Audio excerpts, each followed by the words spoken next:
বাংলাদেশ জামায়াতে ইসলামের আমির ডক্টর শফিকুর রহমান বলেছেন, কোনোদিন যদি আল্লাহ তাআলা দেশের খেদমত করার দায়িত্ব আমাদের হাতে তুলে দেন, আমরা প্রবাসীদের লাশ রাষ্ট্রীয় উদ্যোগে দেশে আনার ব্যবস্থা করব। আমরা এটাকে রাষ্ট্রের অন্যতম প্রধান গুরুত্বপূর্ণ দায়িত্ব বলে মনে করব।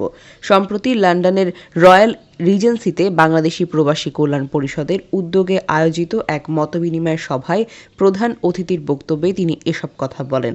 প্রবাসী কল্যাণ পরিষদের সভাপতি আব্দুল বারীর সভাপতিত্বে এবং পরিষদের সেক্রেটারি সৈয়দ আহবাব হোসেন পরিচালনায় অনুষ্ঠিত মতবিনিময় সভায় জামায়াতে ইসলামের আমির আরও বলেন, মধ্যপ্রাচ্যের বিভিন্ন দেশের প্রবাসীরা মারা গেলে তাদের লাশগুলো কি হবে, এটা নিয়ে রাষ্ট্রের চিন্তা করা উচিত।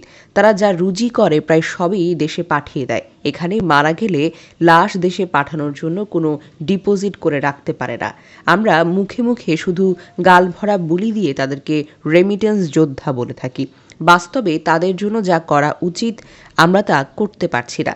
পশ্চিমের দেশগুলোতে যারা সিটিজেনশিপ পেয়েছেন তারা মারা গেলে তাদের লাশ আর দেশে যাচ্ছে না, কারণ তাদের পরিবার এখানে এবং আল্লাহ তাআলার হুকুম হচ্ছে কোনো ব্যক্তি মারা গেলে তার লাশ খুব দ্রুত দাফন করাটা উত্তম।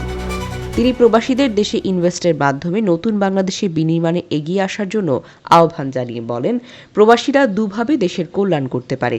একটি হলো দান খয়রাতের মাধ্যমে, আরেকটি হলো ইনভেস্টের মাধ্যমে। দান খয়রাত করতে গেলেও অনেক ঝামেলা পোহাতে হয়। আপনি একটি ব্যবসা করবেন, তাও কত ঘাটের পানি খেতে হয় তার কোনো শেষ নেই। অথচ আমরা ইনভেস্ট করার আহ্বান জানাচ্ছি।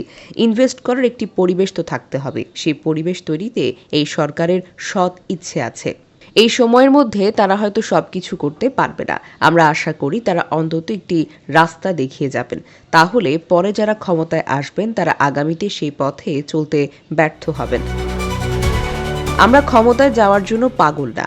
অনেকে ক্ষমতায় গিয়ে দেশকে ধ্বংস করে, অনেকে ক্ষমতায় না গিয়েও সৎ ইচ্ছায় থাকার কারণে তারা দেশ ও জাতির অনেক কিছু করতে পারে। আমরা আমানত হিসেবে আমাদের উপর আস্থা রাখলে, আমাদেরকে ভোট দেওয়া উপযুক্ত মনে করলে আমরা দেশ ও জাতির সেবায় সর্বদা নিজেদের নিয়োজিত রাখব।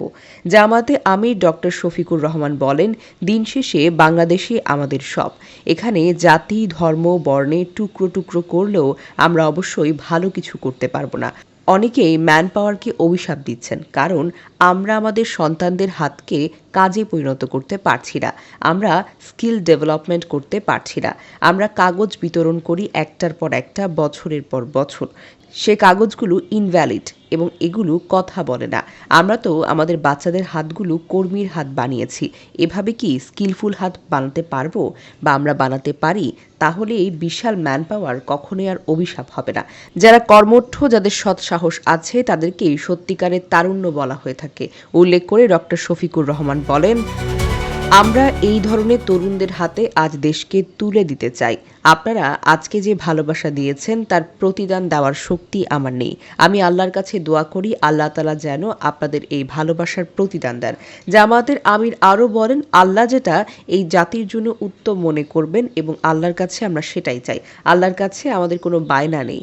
আমরা আল্লাহর কাছে বিনয়ের সঙ্গে অনুরোধ করতে পারি, এর চেয়ে বেশি কিছু না। আমরা সেটাই আল্লাহ তাআলার কাছে চেয়েছি। মতবিনিময় সভায় অন্যান্যদের মধ্যে আরও বক্তব্য রাখেন ব্যারিস্টার আবু বকর মোল্লা, পরিষদের সহসভাপতি ফয়েজুর রহমান, সাবেক সভাপতি আশিকুর রহমান, পরিদর্শের উপদেষ্টা সাগির বাগদ ফারুক এবং সানাউল্লাহ, কাউন্সিলর ফারুক চৌধুরী, সহ সভাপতি আয়শা চৌধুরী, ট্রেজারর আব্দুল হালিম চৌধুরী এবং আবু নাসের মোহাম্মদ মুজাহিদ সহ প্রমুখ।